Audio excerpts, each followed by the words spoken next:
Hi friends, అందరూ ఎలా ఉన్నారండి? బాగున్నారు కదా? ఈరోజు మీకు ఒక బ్యూటిఫుల్ వీడియో చూపిస్తాను.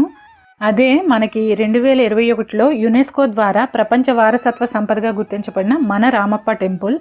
ఇండియాలో గుర్తించబడిన 39వ సైట్ అనమాట ఇది. మ్యాగ్నిఫిసెంట్, ఫెంటాస్టిక్, మార్వెలస్, ఎక్స్ట్రాడినరీ ఇలా ఎన్ని చెప్పినా తక్కువే ఈ టెంపుల్కి. సరే, టెంపుల్లోకి ఎంటర్ అయిపోయి ఈ వండర్స్ అన్నీ చూసేద్దాము.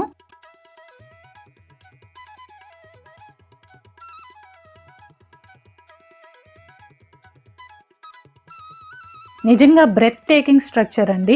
ముందటి వీడియోలో నేను చెప్పినట్టు ఎన్నో ఇయర్స్ నుండి అనుకుని ఈ రోజుకి చూడగలిగాము. ముందు ఈ గుడి ప్రెమిసెస్ అంతా కూడాను బయట నుండి చూపించేస్తాను.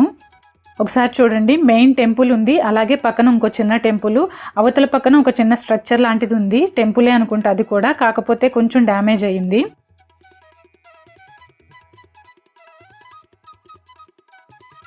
కాకతీయులు కట్టించిన ఒక అద్భుతం అండి ఇది. ఆనాడు వాళ్ళ వైభవాన్ని ఈనాడు మనం ఇలా చరిత్రగా చూడటం చాలా అదృష్టం అండి మనకి. మెయిన్ టెంపుల్ నుండి బయట వరకు వీలైనంత మంచిగా వీడియో తీయడానికి ట్రై చేశాను. ఇది మొత్తం కూడా ఎర్ర ఇసుక రాయితో చేసిన మెయిన్ స్ట్రక్చర్ అండి. బేస్మెంట్ అది కూడా ఉంటుంది. అలాగే మెయిన్ టెంపుల్ ఎర్ర ఇసుక రాయితో చేశారు. లోపల గర్భగుడిలోను, బయట గర్భగుడికి ముందున్న మండపం పై భాగం సీలింగ్లో కూడాను. ఆ తర్వాత గుడి చుట్టూతా కొన్ని శిల్పాలు కూడా అరేంజ్ చేశారు నల్లరాయితోటి. లోపల రకరకాల శిల్పాలు ఉన్నాయండి. బ్రహ్మ, విష్ణు, మహేశ్వర్లు, ఇంకా క్లాసికల్ డ్యాన్స్ చేస్తున్న అమ్మాయిల భంగిమలు, పక్కనే మృదంగాలు వాయిస్తున్న వాళ్ళు, మదనికలు, సింహ వ్యాళులు, ఇలా ఒక్కటి కాదనమాట, చాలా రకాల శిల్పాలు ఉన్నాయి. రకరకాల సిచ్యువేషన్స్ని చూపిస్తూ ఇలా శిల్పాలు ఉన్నాయన్నమాట. ఏ చిన్న పార్టీని తీసుకున్నా కూడా దాన్ని మనం అనలైజ్ చేయడానికి చాలా టైం పడుతుంది. చూస్తున్నారు కదా గర్భగుడి, దానికి ముందు భాగంలో మండపంలాగా ఉన్న ప్రాంతంలో ఎలా ఉన్నాయో శిల్పాలు. తరతరాలు నిలిచిపోయి గుడిని కట్టించిన వాళ్ళు ఎంత అదృష్టవంతులో కదండి. చూడడానికే ఇంత బాగుంది. తర్వాత ఈ టెంపుల్ పాలంపేట విలేజ్ పరిధిలోకి ఉందంటండి. దీన్ని కాకతీయ డైనాసిటీలో గొప్ప రాజు ఎవరంటే ఎవరైనా తడుముకోకుండా చెప్పే పేరు గణపతి దేవుడు. ఆయన దగ్గర సేనాపతిగా ఉన్న రేచర్ల రుద్రుడు ఈ గుడి కట్టించాడనమాట. ఆ గణపతి దేవుడే మన రుద్రమదేవికి తండ్రి. అయితే నాకు ఇక్కడికి రాగానే ఒక థాట్ వచ్చింది.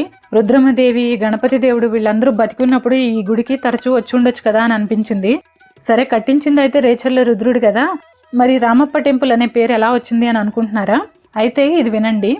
ఈ గుడిలో ఉన్న దేవుడేమో శివుడు, కట్టించిన కాకతీయులేమో వీరశైవ మతాన్ని ఆరాధించారు కాబట్టి ఇంత పెద్ద గొప్ప శివాలయాలు కట్టించారు.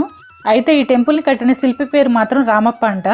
చూశారు కదా, ఆయన డెడికేషన్ ఈ రోజుకి జనాలందరూ గొప్పగా చెప్పుకునే విధంగా ఉంది. దాదాపు ఆయన జీవితకాలంలో 40 సంవత్సరాల పాటు కాలాన్ని ఈ గుడి కోసం వెచ్చించారంట ఆయన. ఈ గుడి కట్టడానికి 40 సంవత్సరాల టైం పట్టిందంట. సో ఆయన టాలెంట్ని, డెడికేషన్ని గౌరవించి ఈ గుడికి ఆయన పేరు మీదుగానే రామప్ప దేవాలయం అని నామకరణం చేశారనమాట. ఇండియాలోనే ఇదే మొట్టమొదటి గుడి, అలాగే చివరి గుడి అంట. కట్టించిన రాజు పేరు కాకుండా, అక్కడ కొలువైన దేవుడి పేరు కూడా కాకుండా, ఒక శిల్పి పేరు మీదుగా దేవాలయం ఉండడం ఇదే అంట. సో ఎంతో మంది రాజులు, ఎన్నో తరాలు, ఇంకెన్నో హిస్టారికల్ ఈవెంట్స్ని కూడా ఈ గుడి కాలగర్భంలో చూసే ఉంటుంది. అలాంటి ఈ గుడికి ఈ రోజు నేను రావడం అదృష్టం అనుకుంటున్నాను. మన ముందు జనరేషన్స్లో లక్షల మంది ఈ శివుడికి మొక్కి తమ ప్రార్థనలు చెప్పుంటారు. ఈరోజు మన వంతు వచ్చిందనమాట. ఇలాగే ఈ టెంపుల్ ఎన్ని తరాలైనా ఉండిపోవాలి, అదే నా కోరిక. నేను వరంగల్లో 1000 పిల్లర్స్ టెంపుల్, ఇంకా ఇక్కడ టెంపుల్, అలాగే కోటగుళ్ళు టెంపుల్ కూడా చూశాను కదా. ఇంతకు ముందు కూడా నేను దాదాపుగా ఒక 10 శివాలయాలు దర్శించుకున్నాను. హిస్టారికల్గా ఇంపార్టెన్స్ ఉన్న వాటిని, అంటే శ్రీశైలం, కాళహస్తి, అమరావతి ఇలా అన్నమాట. వీటన్నింటిలోనూ కాకతీయులు కట్టించిన శివాలయాల్లోనే అన్నిటికంటే పెద్ద శివలింగాలు ఉన్నాయండి. అమరావతిలో పొడుగుంటుంది కానీ ఇక్కడ మాత్రం పానవట్టం, శివలింగం కలిపి 6 అడుగుల ఎత్తులో ఉన్నాయి. మనం చుట్టూ ఇలా చేతులతో పట్టుకుంటే అందదు కూడా. 3 చోట్ల ఇలాగే ఉన్నాయన్నమాట శివలింగాలు. అలాగే గర్భగుడి ద్వారానికి ముందు ఉన్న శిల్పకళ అయితే చెప్పనక్కర్లేదు. బహుశా మీరందరూ ఈ గుడి ముందే చూసుంటారు, కానీ మొదటిసారి రావడం వల్ల నేను ఇంకా చాలా ఎగ్జైటెడ్గా ఉన్నాను. ముందే నాకు హిస్టారికల్ ప్లేసెస్ చూడాలంటే చాలా ఇష్టం, అందులోనూ ఇంత పెద్ద దేవాలయం, అందులో కూడా శివాలయం. ఇంకా నా హ్యాపీనెస్ని మాటలో చెప్పలేనమాట. ఇలా ఇప్పుడు నేను గుడి చుట్టూ తిరుగుతూ మొత్తం స్ట్రక్చర్ని మీ కళ్ళ ముందు ఉంచే ప్రయత్నం చేస్తాను. నేను చూస్తూ మీకు కూడా చూపించడానికి ట్రై చేస్తాను. మేము ఇక్కడికి వచ్చేసరికి సాయంత్రం అవుతూ ఉందండి. గమనించారా, కింద బేస్మెంట్ అంతా స్టార్ షేప్లో ఉంటుంది. గుడికి మెయిన్ గర్భాలయం కాకుండా మండపంలో నుండి 3 పక్కలకి ఓపెన్ ఉందన్నమాట, బయటికి రావడానికి, లోపలికి వెళ్ళడానికి.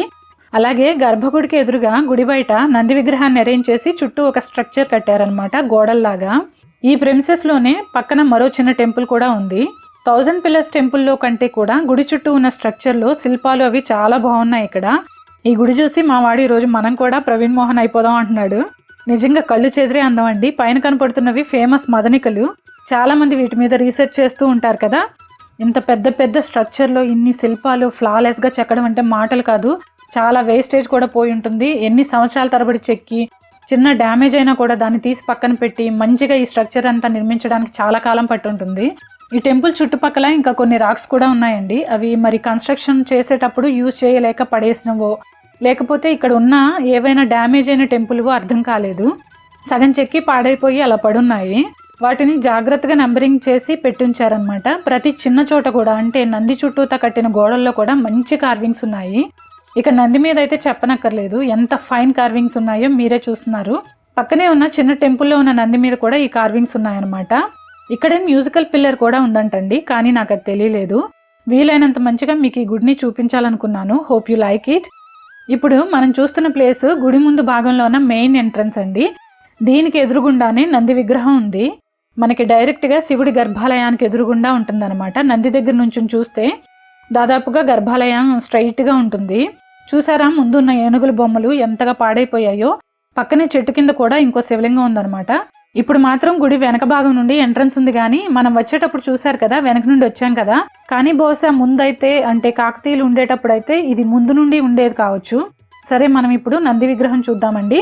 1000 పిల్లర్స్ టెంపుల్లో ఉన్న నంది సైజులో చాలా పెద్దదిగా ఉంటుంది.